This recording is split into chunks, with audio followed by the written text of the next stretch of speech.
Bismillahirrahmanirrahim. Baris kedua dari bawah.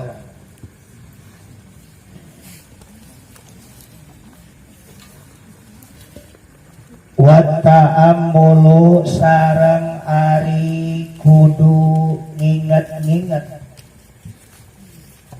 Sareng kudu nginget-nginget, mikir-mikir. Fi madari dina pirang-pirang kamadaratan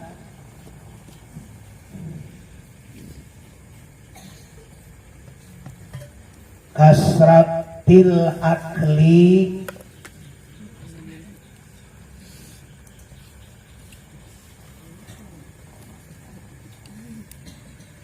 ku lobana barang dahar. Kasratul akli loba barang dah banyak, selalu banyak makan nggak boleh. Apa itu penjelasannya? Wa ta'ammulu sarang kudu mikir-mikir, kudu nginget-nginget santri fi madari dina pirang-pirang kamadaratan. Perhatikan, kemadaratan apa? Kasrotil akli, karena lobana barang dah banyak madarat. Kalau kita banyak makan mah wahia, dan diantara itu kasrotil akli, karena kita banyak makan maka menimbulkan apa? Hiji al-amrodu, datangnya penyakit.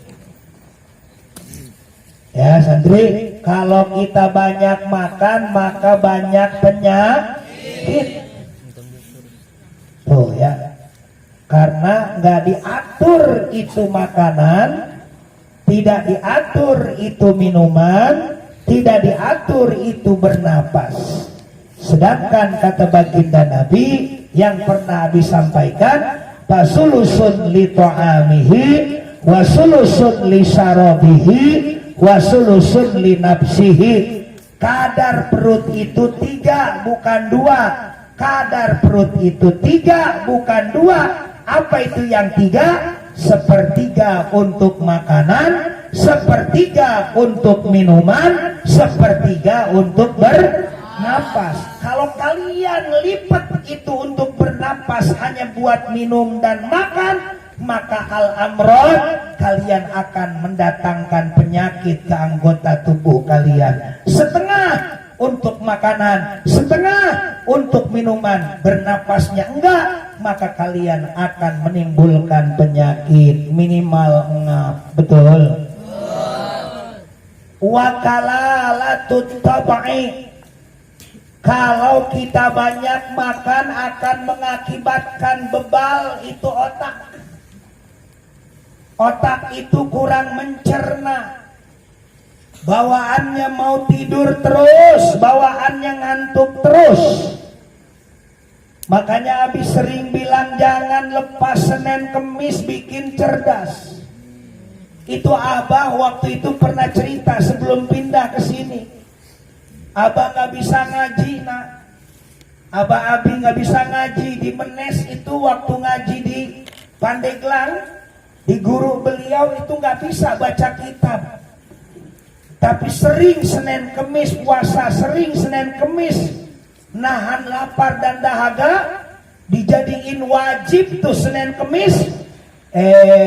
Pas puasa Ramadan ada cahaya lagi mau tidur. Abah cerita sendiri, ada cahaya mau tidur tembus ke dada Abah.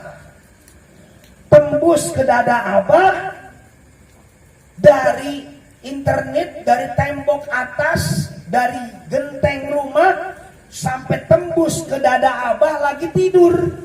Ketika lagi bulan Ramadan, pernah itu Abah cerita waktu ngaji Fathul Qorib ya.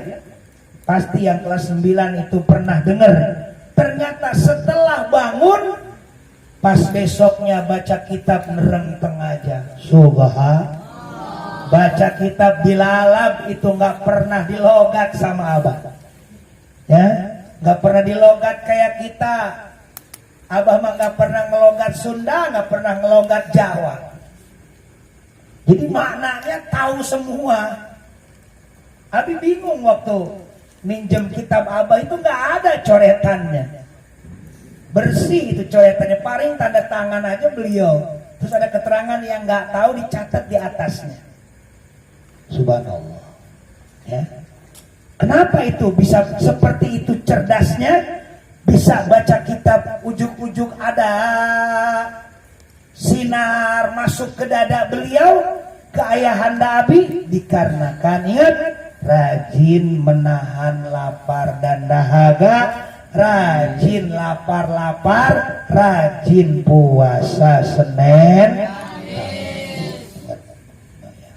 Insya kila diucapkan hiji kil, cek hiji kil naon albitnatu, lihat semua albitnatu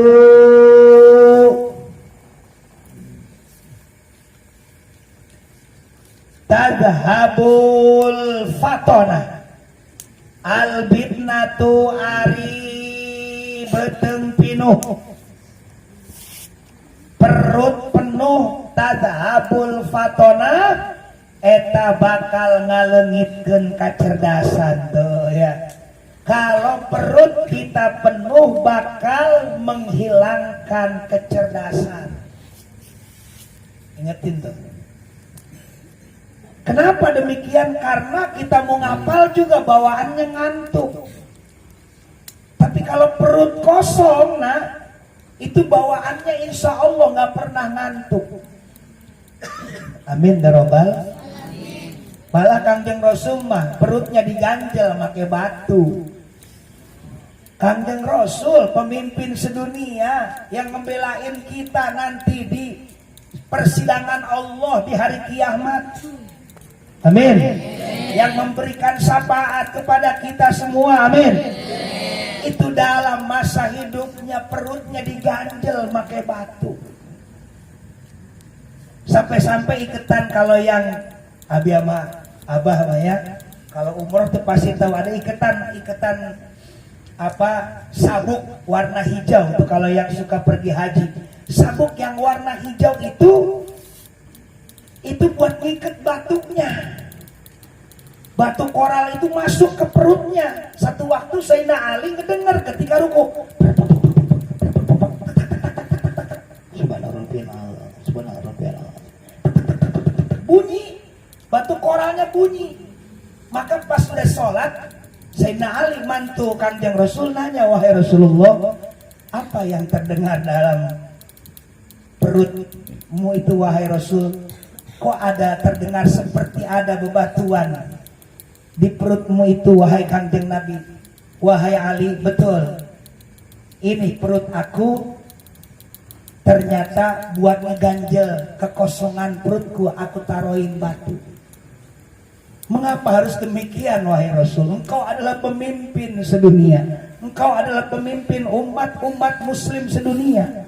Engkau adalah Habibullah. Engkau adalah kekasih Allah. Sampai segitunya engkau menahan lapar dan dahaga dengan mengganjal lewat batu. Apa kata Kangjeng Nabi? Sebelum rakyatku, sebelum umatku kenyang, diharamkan aku kenyang terlebih dahulu. Subhanallah. Kan kita mau pemimpin kenyang duluan, rakyatnya malah lapar. Ya. Jadi harus diingat ya, kalau misalkan kita pengen cerdas ya harus banyak-banyak kosong perut, apalagi santri ya. Santri mah ruang lingkup yang gak ada main, ruang lingkupnya ngaji, ruang lingkupnya ibadah, ruang lingkupnya tidur, ruang lingkupnya mandi, MCK. Wah, kalau masih bisa Rajab mah terus sampai 27 hari gitu ya. Kalau masih belum jebol mah terus sampai minimal 15 hari. Ya. Abi mah nggak sampai segitu ya. Senin Kemis aja terus gitu. Cuman tadi Abi subuh kemarin Senin itu ya, tadi pagi ya, sama Minggu itu agak kurang sehat. Jadi Minggu mau kuliah subuh nggak bisa bangun, darahnya agak naik gitu. Lalu dibangunin sama Alana ya, ataunya semalamnya beli durian, niatnya buat si teteh ya. Nyoba-nyoba, subuhnya mau ke Perum udah WA Malik, nggak bisa bangun. Akhirnya Seninnya belum bisa puasa, mudah-mudahan Kamis ya. Doain biar sehat terus ya.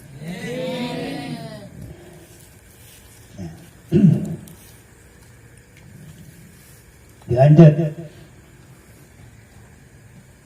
Hukia dihikayatkeun an Jalinus ti Hakim Jalinus. Hakim Jalinus annahu sanya-nyana Hakim Jalinus qala ngucap Hakim Jalinus. Apa ucapan Hakim? Ar-rummanu, adapun buah delima itu naf'un eta manfaat kulluhu, semuanya itu buah delima.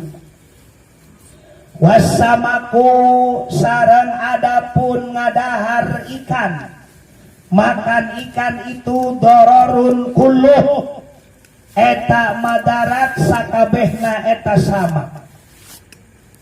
Wa qalilus samak, adapun nyaetikeun ngadahar lauk, khairun eta leuwih alus min kasirir rumman, tibatan loba ngadahar delima. Maksudnya apa ini? Maksudnya kata Imam Jalinus, delima itu manfaatnya banyak. Ikan itu lebih banyak madorotnya, walaupun ada juga yang bermanfaat. Perlu diketahui, nah Abi ngelihat dalam catatan IPA buah-buahan, terus ada di internet Abi browsing, ternyata buah delima itu satu, mencegah penyakit jantung. Dua, mencegah penyakit kanker. Apa aja? Prostat, penyakit kanker kulit, penyakit kanker payudara, terus kena paru-paru. Buah delima tuh. Berikutnya lagi, buah delima menurunkan tekanan darah. Darah tinggi bisa pakai buah delima turun. Seterusnya meringankan nyeri, pegel-pegel, makan buah delima seger lagi. Buahnya mah kecil-kecil. Tahu buah delima? Terus buah delima pun menambah imun. Kayak kita minum obat obat buat kekuatan imun, vitamin, kayak vitamin C, kayak jeruk. Buah delima itu menguatkan imun. Udah begitu makan buah delima, nahan lapar, nggak makan nasi juga kuat. Dan dengan buah delima melawan virus. Ternyata jadi obat buat virus corona itu buah delima. Ya, subhanallah, pantes Imam Jalinus, Syekh Imam Jalinus, hakim terkemuka di Timur Tengah, menyatakan buah delima itu naf'un kulluh, wassamaku dororun kulluh, sedangkan ikan itu lebih banyak madaratnya. Ikan asin bikin darah tinggi, cumi bikin kolesterol ya. Ikan-ikan yang lain suka bikin gatal kalau makan ikan tuh. Intinya mah begini, intinya jangan terlalu berlebihan kalau makan-makan yang enak. Malah kalau bisa lebih banyak konsumsi buah ketimbang konsumsi daging. Malah yang diabetes itu Abi diajarin sama dokter, itu yang diabetes kalau bisa sarapan paginya buah. Sarapan paginya buah pepaya, sarapan paginya tuh udah sama buah aja cukup, jangan ketemu nasi. Kenapa? Karena buah-buahan itu semuanya manfaat, apalagi buah delima. Kalau ikan itu kebanyakannya lebih doror, maka untuk itu wa qalilus sama khairum min katsirir rummat. Kalau kita sedikit makan makanan yang enak, makan makanan daging, makan makanan ikan, itu lebih baik, lebih banyak makanan-makanan delima atau buah-buahan. Makanya suka ada tuh di kota Tangerang, perbanyaklah makan buah, gitu ya. Pergunakan makanan sayur-sayuran. Ini lagi kayak begini nih, lagi pandemi begini. Ya, jangan makan yang berat-berat, jangan makan yang enak-enak, kebanyakan berlebihan, banyak penyakit. Sate kambing bikin darah tinggi, padahal enak, gitu ya. Kalau berlebihan bisa bahaya, ya. Yang lain-lainnya pun sama. Malah ditambahin lagi di sini, malah ditambahkan lagi wafihi itlaful mal. Kalau yang banyak makan itu boros, ngerusak ke harta, itlaf, pemborosan. Segala pengen dibeli, segala itu ini dibeli, ya. Kurang dari makanan yang ini, pengen yang itu. Kurang dari sayuran, kurang dari buah-buahan, pengen yang lainnya. Dagingnya juga lebih banyak. Wah, segala macam lauk pauknya, segalanya dibeli. Boros atuh ke dalam uang belanja, ya. Wal aklu fauqas sab'i dararun mahdhur. Dan orang-orang yang suka barang dahar, yang suka makannya lebih kenyang, lebih subur, ya, tidak mikirin buat napas, dararun mahdhur, itu madaratnya lebih membahayakan. Madaratnya lebih membahayakan. Dararun mahdhur, madaratnya lebih membahayakan. Lihat tuh di halaman 28. Yang tidur. Selanjutnya wayastahiqu,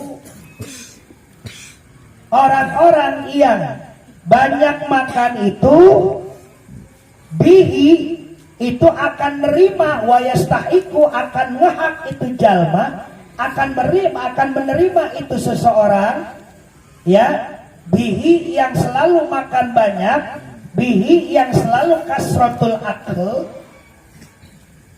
ya, al-iqaba fi daril akhirah, akan menerima siksaan di kampung akhirat, yakni siksaan api neraka, karena terlalu memakan makanan yang berlebih-lebihan. Innallaha la yuhibbul musrifin, sesungguhnya Allah tidak suka bagi orang-orang yang berlebih-lebihan.